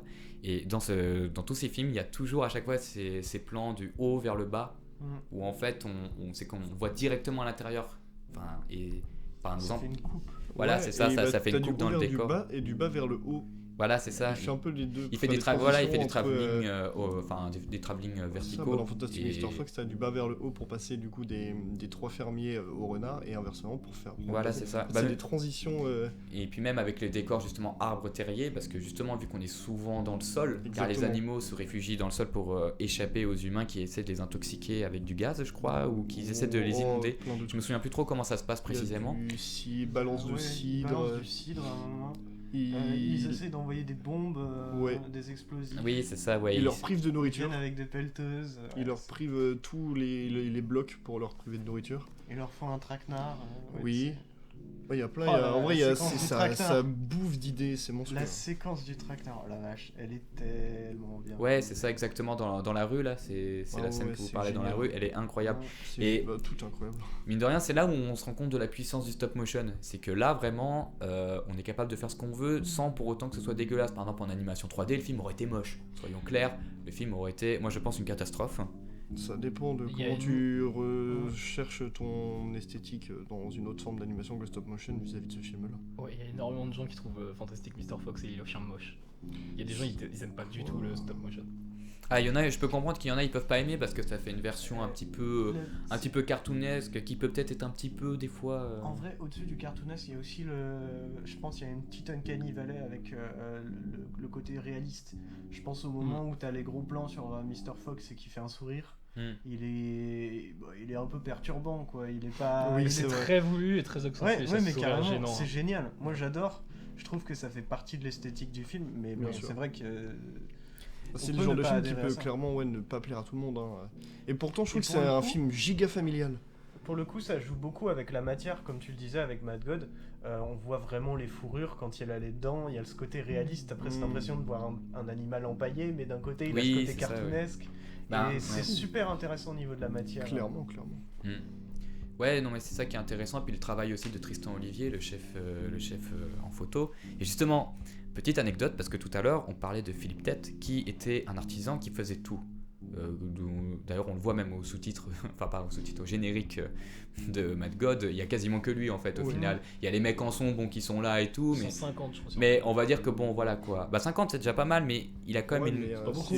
c'est peu Sur en 30 stop ans. motion. Sur hein. 30 ans. Mais il y a quand même une majorité, quand même une majorité du boulot qui est fait par lui. On peut pas le Oui. nier. Par contre, c'est totalement l'opposé de Mr. Fantastic Fox, car il y a eu justement une petite polémique sur le film. Donc c'est un moment, le chef opérateur, donc comme je disais tout à l'heure, Tristan Olivier, il a été interviewé dans le magazine, donc dans le Empire Magazine, car en fait, Wes Anderson ne venait pas sur les tournages du film. Oups, pardon, excusez-moi. Donc je disais que Wes Anderson ne venait pas sur le tournage du film. En effet, il l'appelait même le réalisateur sur le canapé. Car en gros, il n'envoyait que des instructions par mail. Et le problème, c'est que pour les personnes qui animent, c'est eux les acteurs au final, c'est les gens qui animent. Et quand tu n'as pas de consigne directement du réalisateur devant, bah, c'est très compliqué. Et il y a eu beaucoup de coups de gueule de la part de Tristan Olivier, car ils marchaient à l'inconnu en fait. Il leur donnait un script avec à peu près les mouvements, sauf que c'est arrivé plusieurs fois que Wes Anderson envoie juste un mail avec écrit le mouvement du bras je l'aime pas. Sauf que bah, on est dans du stop motion, donc quand on fait un mouvement, eh bah, on est obligé de revenir de A à Z parce que c'est pris image par image. Donc si le personnage, imaginons, il tend juste le bras et il dit bonjour, bah faut 26 prises avant pour arriver à ce mouvement-là. Donc c'est énorme. Et c'est pour ça qu'il a dû répondre d'ailleurs à une interview, et même pour se justifier. Et c'est seulement, enfin, quand il a fait L'île aux chiens, il est resté bien plus justement longtemps sur le tournage. Il était là tout le temps. Et il a retenu les erreurs de Mr. Fantastic Fox. Après aussi, ce qu'il faut savoir, c'est que sur le stop motion, des fois, tu as des logiciels aussi qui te permettent, quand tu modifies du coup, d'avoir ce qu'on appelle c'est un oignon, je crois, ou je sais plus comment ça s'appelle, bon, c'est une image par-dessus, qu'une image fantôme, où justement tu as l'image d'avant et qui te permet de voir les différences quand tu bouges les trucs. Ça, c'est très utilisé dans Ouais. les logiciels d'animation, si tu fais de l'animation sur tablette graphique. Totalement. Mais stop motion, je savais pas. Si, stop motion, si. Bah, quand j'étais au collège, justement, j'avais un atelier de cinéma d'animation et du coup, j'ai fait du stop motion du coup, avec les gens. Et justement, on avait ce truc-là qui nous permettait du coup de bouger. Et quand on revenait la semaine d'après, bah, on avait toujours cette image fantôme, donc on savait où replacer chaque élément pile. C'est super intéressant. En même temps, c'est dans le outil. bordel quoi, si t'as pas cette image là. Bah clairement oui, mais c'est pour ça que c'est un outil très, très utilisé. Et du coup, Ouais. si par exemple, s'il y a sur les 24 images ou 26, je sais pas, ça dépend peut-être du film, images dans une seconde que tu as genre 10 images qui ne correspondent pas, que par exemple Wes Anderson ne voulait pas, bah, si tu reviens à l'image fantôme, enfin en vrai, je sais pas trop comment ça fonctionne véritablement, si tu peux revenir à une image fantôme avant. Bah, si tu peux, Après, parce que l'image a été il y a aussi quelque chose qu'il faut Ouais. contextualiser, Jonas, c'est qu'on est quand même en 2009 à ce moment-là. Et je pense, alors je suis pas sûr que toutes les techniques de stop motion soient forcément si élevées que ça. Bah, sur Je sais pas. Star Wars. Ouais, peut-être sur Star Wars, mais Star Wars c'est une plus grosse prod. Tu me prends Ouais, Star mais Wars, quand mais même. Wes Anderson, le budget. En général, les budgets des films Ah, de les Wes prods, en vrai, Anderson. les prods de Wes Anderson, elles sont pas quand même. Il y a quand même il y a du budget derrière. Ouais, Parce qu'il a, lui, il a toujours Fox Searchlight derrière. Ouais, c'est Donc, vrai. il a Je du sais plus matos, combien hein, de il a ce budget de qu'il faut, film, faudrait que je Ça, ces vérifie. trucs-là, ça donne. Pardon. Mais je crois que si je dis pas de bêtises, les budgets de films de Wes Anderson, c'est en général entre Ça va être- 7 et 10 millions. Ah ouais. C'est déjà. C'est- En vrai, c'est c'est pas pas tant mal que quand ça, même. alors. C'est pas tant C'est que ça. c'est pas mal quand même en soi. Ouais, mais tu vois, par exemple, dans l'animation, le défaut qu'on se fait souvent, c'est il y a moins de gens, donc du coup, on a moins de gens à payer. Mais Bien c'est sûr. faux. Dans l'animation, en général, l'animation coûte plus cher à faire, en général, justement, que des films en live. Enfin, que si c'était totalement en live, tu vois. Et je pense qu'à mon avis, les mecs, ils ont dû un petit peu, des fois, avoir des petites sueurs quand t'as Wes Anderson qui te demande de refaire un mouvement de bras. Je pense que le logiciel règle pas tout, tu vois, les gars, ils ont Ah dû non, se dire. c'est pas ils- dit, j'ai pas dit ça. Ils ont dû se dire, non mais je suis. Tu vois, je pense que ça leur vient moins cher de changer juste 10 images que de refaire les 26 tout de suite. Mais le Tu problème vois, vient mais sur. ça, après, ça dépend. Hein. Je pense que quand il y a un mouvement de bras qui veut pas, c'est pas juste 10 images, hein, c'est genre Moi je pense que sur. plusieurs secondes. Ouais. Et ça se trouve, Mais là où je voulais en comprends venir, c'est que surtout y a le coup de que. gueule. Là où je voulais en venir, c'est surtout que le problème, c'est que quand tu demandes à des animateurs de réanimer un bras, mais tout le temps, parce que toi, là, c'est qu'un exemple. Mais imagine sur quand même un long métrage d'une heure et demie, si à chaque fois tu dois refaire un bras parce que l'autre il t'envoie un mail et qu'il n'est pas présent sur le tournage, c'est quand même. Après, il y a plusieurs tournages en même temps. Quand il faut Ouais, c'est ça, c'est que je que- me disais, attends, Bah oui, parce que il devait être ça mettrait sur beaucoup trop de temps sinon. Grand Budapest Hotel, ça se trouve, il bossait sur un autre film aussi. Bon, c'est Ah non, pas moi, du je te tout dis une même- excuse, hein. Non, moi, je sur te une dis- autre scène. Ah oui, Sur moi le je te même dis, film. moi, mais il y a Ah, plusieurs je tournages pensais que tu voyais sur. Ouais, parce que ok. sinon c'est beaucoup trop long à faire, ça met des. Ouais, ça mais fait des c'est- trucs, quoi. Non, justement, parce que tu vois, vu que quand C'est même, vrai. Tristan Olivier était aussi caméraman sur le truc, c'est-à-dire qu'il était chef-op et caméraman, mais il pouvait pas être là. Enfin, pour moi, je pense qu'il le faisait petit à petit, tu vois. Il y avait peut-être d'autres équipes, mais disons que Wes Anderson, le reproche qu'on lui faisait, c'est qu'il était pas là, quoi. Bah, un non, mais réal, clairement. Un réal, Clairement, pour moi, clairement, quand c'est même, sûr. Bah oui, il non, doit oui, être sur oui. le tournage, tu vois. Il doit pas avoir un rendu Bien par sûr. mail et dire oui, désolé, je dois refaire, tu vois. C'est lui qui gère tout, tu vois. Le gars doit être là, et pour moi, un réalisateur, c'est ça. Enfin, Exactement, c'est comme si tu étais c'est- salarié dans une entreprise et que ton Oui, voilà, boss qui c'est doit ça. te donner des directions le matin même n'était pas là et t'envoie juste un mail. Et disons qu'en tout cas, Mr. Fantastic Fox n'a pas forcément eu dans sa production, dans sa manière d'être fait, forcément autant d'amour que ce que nous donne le film. D'accord, Ce qui est bien dommage. Moi, je savais même pas, je savais pas du tout cette anecdote-là. C'est pour ça que je savais que j'avais raison de préférer l'île aux chiens. Mais j'ai pas vu les Chien encore. L'île aux chiens qui est aussi excellent, j'ai pris mais j'avoue. je l'ai- extérieurs. Mais je vais le regarder très vite parce que du coup, vu comment j'ai vraiment beaucoup apprécié le Fantastic Mr. Fox. Mais je préférais les décors quand même. En fait, j'ai pris ce film-là parce que des deux, bon, les deux sont excellents, j'ai rien à redire, hein, c'est deux excellents films.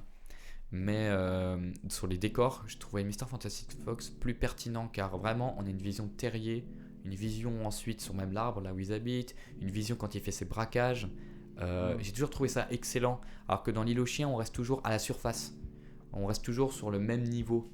Et je trouvais ça intéressant, de mon point de vue, de parler d'un film qui, comme dans Mad God, justement, où on a plusieurs étages.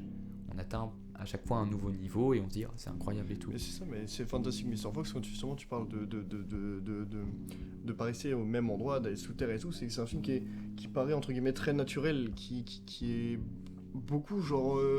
Alors c'est un peu cliché ce que je veux dire, en communion avec la nature. T'as vraiment même genre avec les animaux, tu vois, genre ils vont voler de la bouffe qui sert à vivre dans les animaux, tu vois, genre les arbres, la terre, même à un moment la glace, il y a un animal, un loup, mais de quelle scène je parle. Il y a plein d'éléments qui réfèrent au naturel. Et ouais non, c'est un côté justement que j'aime beaucoup justement dans le film aussi, c'est ce côté très naturel, très nature. Et j'étais vraiment en mode c'est je sais pas comment expliquer, c'est presque de la sensibilité un peu, tu vois. Ça rend le film un peu plus sensible. Oui, je vois ce que tu veux dire. Moi, il y a une scène qui m'a marqué dans ce film-là, c'est le gamin qui regarde la télé et qui voit. C'est son père, je crois. C'est le. Oui, à chaque Et il fois. a une cravate, du coup, il a la queue du renard en cravate. Et le gamin, il est en train de fouiller, il fait. Il commence à rigoler comme un débile. Et je suis en mode, mais ouais. Par contre, on en a pas parlé aussi, mais c'est très drôle, Wes Anderson, mais souvent aussi, il y a des trucs très tragiques dans ses films. Ouais. Et ça passe tellement bien. Ouais. Genre, vraiment, moi, je pense surtout en vrai à The Grand Budapest Hotel, pour ceux qui ont vu, genre la fin. Ouais. T'as une. Même l'île aux chiens en soi, hein, t'as des trucs comme ça. Ah, l'île aux chiens est assez émouvant, je trouve. Hein. Oui, il y a toujours, mais c'est justement la relation père-fils aussi qui est très importante, tu vois. Car au début, bon, c'est de l'humour, tu vois, mais après, petit à petit, tu sens quand même qu'il y a une relation qui monte, qui change. Et pareil, on a ça aussi dans Moonrise Kingdom. Hein. Moonrise Kingdom, je trouve ça super beau, les bons moments où il y a comment il s'appelle déjà l'acteur qui a arrêté sa carrière Bruce Willis. Bruce Willis, voilà, c'est ça. Les moments avec Bruce Willis, alors, j'ai toujours été étonné de voir dans un film de Wes Anderson Bruce Willis, quoi, je veux dire. Il y a tout le monde chez Wes Anderson. Non mais oui, tout le monde a envie de jouer dans ses films, mais Tout le monde est passé dans ses films. mais je trouve Non, ça pas marrant. Nicolas Cage. C'est vrai. Pas Nicolas Pas Cage. encore. Tom Cruise. Tom Cruise. Ouais. Pas Oh. encore. Encore. Casting du nouveau Wes Puis il a pas eu Anderson. DiCaprio non plus. Ouais, John Ouais. Travolta. Il a pas eu. Il a Brad pas eu Pitt. John Travolta. Par contre, il a eu Ben Pas Stiller. encore. Par contre, il a eu Ben Stiller. Et Ben Stiller joue Oui. très bien Jamais dans la la famille vie. Tenenbaum. Stiller, Vraiment un bon film aussi. De toute façon, tous ces films sont bien. un film de Wes Anderson avec Adam Sandler. Ouh. Waouh. Bah Ah, écoute, ce serait intéressant. Oh, franchement, ouais. Wes Anderson parle français, donc écoute, Oui. si jamais il écoute le podcast, Mhm. peut-être que pour Alors, Asteroid City, oui. il Déjà, va Wes peut-être être inspiré. Anderson, si tu écoutes ce podcast, tu es invité. Oui. Oui, voilà, c'est ça. Tu ne peux pas Littéralement. refuser. Vraiment pas. Le repas est compris. Oui, Pas viens. les déplacements. Viens. Aussi, je crois qu'on peut payer les déplacements de Ouais, Wes pour Wes Anderson. quand Anderson, même. moi, je suis je prêt à faire une paye. cagnotte Pour Tipeee, des les gars. États-Unis, c'est rien peu Il- cher. il est pas Ah non, mais il vit en Il est France. en France, hein. Il vit en France. Non, vit- il a un appart en France. Ouais, mais il Ça veut est. pas dire qu'il vit en France. Ouais, mais Bon, il est quand même plus en France, en général, quand même. Genre, quand il Mais écrit, même. c'est son pays Même préféré, par la exemple, France, je Owen crois qu'il a Wilson. Owen Wilson et. Si je dis pas de bêtises, Owen Wilson et Wes Anderson se sont rencontrés en France, justement. Ils faisaient des C'est bien études. possible. Ils faisaient des études. Alors, je crois qu'ils faisaient des études en psychologie, si je dis pas de vu. En bêtises. psycho, En psychologie. en France. Owen Wilson Les deux. et Wes Anderson. En France. Ouais, C'est ils, intéressant. ils se sont rencontrés tous les deux. Ils sont très bons Incroyable. amis. D'ailleurs, Owen Wilson est souvent. Enfin, il a été scénariste aussi sur les longs métrages de Wes Anderson. Mhm. Une Très relation stylé. très complice et tout ensemble. Bah, trop cool. Tiens d'ailleurs. Bah, ramène Owen, du coup, quand tu viendras. Bah voilà, la famille Wilson est invitée aussi, hein, William Dafoe, tout ça. Et Enfin, presque, voilà. il y avait un truc qui m'avait interpellé, malheureusement, encore une fois, j'ai pas le nom, mais au scénario, il y avait du coup Wes Anderson. Oui, Euh, oui, j'ai vu ça, j'étais choqué ça aussi. m'avait choqué, Moi ouais. aussi, j'ai Oui, vraiment il est regardé, j'étais en souvent, mode, il est quoi souvent avec comment il s'appelle Putain, déjà merde.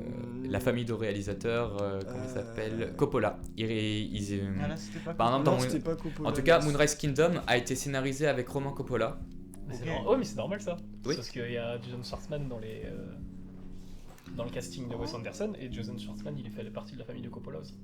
Mm. Donc je pense qu'il y a un lien. Comme Nicolas Cage, oui aussi. alors. Comme Nicolas Cage, oui, qui n'est toujours pas dans les Wes Anderson par contre. Ouais, parce que c'est peut-être normal aussi, parce que c'est Nicolas Cage.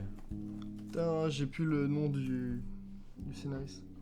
Ah, mais c'est Noah. Noah Baumbach. C'est Noah Ah Baumbach. Noah Baumbach. Oui, sur Mr. Ouais. Fantastic Fox. Il n'y a pas Noah- Greta Gerwig qui fait une voix dedans Non. Non. Parce que bon, c'est le C'était mari du de tout. Greta Gerwig et Greta Gerwig elle joue dans T'es sûr En lit au chien. Alors par contre aussi, truc assez marrant que j'ai pas dit au début, c'est que c'est une adaptation aussi de De livre. Roald Dahl. Ouais. Ouais, de Roald Dahl. Donc de Fantastique, Maître Renard. Mais parce que Roald Dahl en même temps, t'as l'impression que tous les livres de Roald Dahl pourraient être adaptés par Wes Anderson. Hmm. Et en vrai, j'aimerais bien Charlie et la chocolaterie de Wes Anderson. Oh oui. Je pense que ça serait mieux qu'un. Charlie et Et la je pense, chocolaterie de je Wes pense Oh, que ce serait tac, excellent. Ouah, blasphème. Non, c'est Wes Anderson. Blasphème. C'est Wes Anderson qui aurait dû réel Charlie et la chocolaterie, c'est pas Tim Burton. Alors, d'accord. en Je suis vrai, avec les décors, avec en sa vrai, manière de non. gérer les Heureusement, décors, heureusement je qu'on pense a que le Wes film. Anderson Non, aurait non, été mais un le bon Burton- candidat. Heureusement qu'on a le film de Tim Burton, qui est un chef-d'œuvre absolu. C'est la nostalgie qui Mais- parle beaucoup. Ouais, parce que. Non, vraiment pas. quand Je il l'ai est pas vraiment, bien, je l'ai vraiment c'est- revu l'année dernière. Attention, on va devoir C'est l'arrêter. une dinguerie Sécurité, absolue. sécurité, s'il vous plaît. Mais je dois avouer qu'un Veuillez Charlie et la te calmer. chocolaterie de Wes Anderson, l'idée me plaît énormément. Wes. Anderson. Si encore une En fois tu parlant nous de Roald écoutes. Dahl, c'est lui qui a fait Mathilda, Roald Dahl. Le Moi, film de Danny DeVito là Je ne Ouais. sais pas. Bah, c'est pas un film de. Enfin, Enfin, c'est une non, mais je veux adaptation. dire, ouais, mais je veux dire, Bah, je sais plus d'accord. si c'est. Faudra vérifier. C'était pour voir ce que c'était. Bah, je n'en ai aucune Mathilda, idée. je crois que c'est de Roald Dahl et il va y avoir une Mathilda The Musical bientôt. Je sais pas D'accord. si vous avez vu. Non, pas Bah, du tout. c'est- Bah, oui, c'est comme le BGG de Spielberg, qui est aussi l'adaptation de Roald Dahl. Si on devait mettre une conclusion, en tout cas, c'est que Mr. Fantastic Fox, Ça aurait pu être un mauvais film. Mais... c'est voilà. Oui, Putain, bon, c'est surtout c'est quand même un bon film, ah, c'est de plus rien. qu'un bon Adapté, film. adapté d'un très bon Plus livre. qu'un bon film. Et, Est-ce que Lou, tu peux nous résumer la règle du jeu avec les pommes de pain dans le film? Oh la vache. Tu sais que j'ai Est-ce vraiment tu fait peux me pause citer Et pour ben, essayer de je chercher m'en- à du comprendre. compositeur allemand des Monty Python. Bah oui. Waouh, waouh. Van der Feuck. Non, non, Dan j'ai plus. Ulm. Johann Johann Non. de von Hausfern, Schlumpfi Flump. Gonbel Pouty. Ah oui, Johann Gombol Putti de von Hausfern, Dingle Dungle Dungle, le truc muche. Ouais, Dan. Bref. Bon, ouais, T'as oui. essayé de parler allemand là. Bah, C'est le nom, c'est euh, dans un épisode des Monty Python, en gros, de. Putain, comment elle s'appelle la série Flying Circus. Flying Circus. En gros, t'as un épisode sur un compositeur qui s'appelle Johann de von Gombol Putti, de von Hausfern, de Dingle Dungle Fungle, truc. le nom Good, fait machin. 14 lignes sur Coutenard. Wikipédia. Ouais, 14 lignes. Ah oui. Environ. Et les hein. Monty Python dans l'épisode, en fait, ils le déclarent comme ça. Je sais plus, moi. Et bref, mais du coup, tu peux conclure Voilà, donc sur Fantastic Mr. Fox. Et non Mr. Fantastic Fox, Lou. Oui. bah oui, mais non. Donc en tout cas, Attends, je vais le dire en français. Donc du coup, pour conclure sur le fantastique Maître Renard, hein, évidemment, c'est un excellent film, très bon enfant, qui s'installe extrêmement bien dans l'univers de Wes Anderson et voilà, qui est tout simplement magique. Je vous le recommande énormément, bien plus que certains Disney. Voilà, Voilà, ça sera tout bon, pour moi. Bon, bien plus que tous les Disney qui sont faits après les années 2000. Hein. Oui. Ouais, peut-être pas Zootopie et Vaiana. Saul, mais c'est un Pixar. Mais il y a Disney. Non, quand on dit Disney, moi je parle des classiques. Ok, d'accord, ok. Je parle Je parle pas des Pixar. Pixar. Rien à dire d'autre sur le stop motion non. Bah moi je voudrais quand même rendre un petit hommage à Vas-y. quelqu'un d'autre. Non, c'est un film qu'on n'a Louis pas pu Trumbull. on n'a pas pu en parler du coup. Et non, bah, c'est Non. un auteur en fait qu'on n'a pas parlé du tout. Alors qu'on parle de stop motion, c'est Ray Harryhausen. Ah. Et d'ailleurs, il y a une référence à Ray Harryhausen dans Mad God, puisqu'à un moment, quand il descend, le soldat, on peut voir la petite statuette, enfin le petit, je sais pas comment on appelle ça, animatronique, machin, enfin pas Oui, la sculpture du cyclope dans Jason et les Argonautes. Non, c'est peut-être dans le voyage de Sinbad, j'ai plus. Non, C'est Voyage de Sinbad. Jason et les Argonautes. Non, je crois que c'est le voyage de Sinbad. Oui, il non me semble. Ah, ouais. c'est Ouais. Bah, en tout cas, on voit le cyclope de Ray Harryhausen, le monstre très connu. Argonautes, ce serait les squelettes. Ah, mais non, oui, c'est ça. Ouais, Jason et les Argonautes, c'est les Ouais, squelettes et ouais. je sais plus. Et je sais You plus are non right. plus, mais ouais, le cyclope, il me semble que c'est dans un. Parce que ouais, le stop Mais motion. oui, du coup, ouais, Le c'est stop vrai, motion, t'as c'est pas que de l'animation, enfin si, mais c'est aussi de l'animation qui était incrustée dans des vieux films, de Ray Harryhausen surtout, et c'est magnifique. Et d'ailleurs Tim Burton a essayé d'y rendre, je dis bien a essayé, de rendre hommage dans Miss Peregrine, et ces squelettes à lui sont dégueulasses. Alors en que les vrai, squelettes de là-dessus- Ray Harryhausen 50 ans avant, ils étaient mieux. Alors, en vrai, là-dessus, je vais pas mentir. Je suis un grand fan de Tim Burton. J'aime énormément ce qu'il a fait. Enfin, ce qu'il fait de base. Mais Andy a raison là-dessus. Je vais lui donner raison, pour une fois. Et voilà, Jason et les Argonautes, on n'en aura pas Mais parlé. Miss Peregrine, c'est trop bien. Oui. Non, Oh, si. je trouve pas ça bien. Si, c'est excellent. Merci, on est d'accord. Non, c'est pas Pas d'avis. Moi, je l'ai pas vu, je m'en bats les couilles. Voilà, Alors, deux contre un, on dit Ouais, mais- hop là, allez, t'as Ah non, perdu. bah, ouais. C'est vachement. Non, mais tu as perdu, Andy, c'est pas grave. Dans la Ouais. vie, il faut s'avouer vaincu. Faudra Mm. m'appeler quand Tim Burton sortira de sa salle toute verte et puis fera des. reprendra une patte. Tiens, reprendra sa patte. Parce que lui, il a pas, il a Wow. pas changé sa patte, lui, il l'a complètement délaissé sur le trottoir. tu vois. Waouh. Enfin bref. Mm. Nous allons conclure, du coup. Eh ben, On a- Fantastic Mr. Fox, donc, à voir absolument. Évidemment. Je l'ai vu Mad 10 fois, God je crois. aussi. Mad God aussi. Mad God aussi. Mad God aussi, mais c'est très différent. Oui. J'ai pas entendu ce Voilà. que t'as dit, Jonas. Mad God aussi. Ah, je me disais bien, Mad God aussi. Mad God aussi. Et, mais évidemment, le plus important, allez voir, c'est Vikram. Non, c'est pas En vrai, allez voir Incroyable mais vrai. Allez voir tous les films qu'on a cités. En vrai, en tous vrai. les films qu'on a cités, il n'y en a pas un Ouais. seul mauvais. hein. Oui, c'est vrai, il y en a Oui, pas. on un en a seul. pas. on a Incroyable pas- mais vrai n'est pas mauvais. À part Tim Burton, on a Et claqué. j'en Ah, ai bien. Fantastic. Préparez-vous à la J'ai envie de semaine dire que c'est prochaine. incroyable, mais vrai. Oh oui. C'est oui. incroyable, mais vrai. C'est vrai que préparez-vous la semaine prochaine puisque Parce nous qu'on va en avons- bâcher un. Alors, voilà. J'allais dire, alors oui aussi, mais je veux dire, on va avoir beaucoup de gros films d'actu. Et oui, Elvis. Buzz l'éclair Non, et, et voilà. Black Phone. Avec une perceuse. Oui, et Black Phone. Black Phone aussi. Black Phone, c'est. Et on se retrouve la semaine prochaine pour le thème musique, Ouais. Oui. Présenté par Étienne. présenté par Étienne It's a me. Toutain, Exactement. Un thème qui promet d'être très intéressant. et très musical. Merci, on me dit ça vraiment le nom du thème. J'aurais dû prendre une guitare. Mm. La semaine prochaine, j'aurai une guitare. Et ben, merci beaucoup d'avoir écouté Merci beaucoup. les petits mots de fin, les petits au revoir de fin. Oui, c'est ça. Merci beaucoup. Hein, et puis, bah, des bisous et à la semaine prochaine. Des bisous, allez au cinéma et au revoir de fin. Et merci beaucoup de m'avoir invité pour ce podcast. Mais on t'en évidemment. prie. Le plaisir est pour nous. Merci beaucoup d'avoir écouté l'épisode 8. Au revoir. Bisous. Bisous.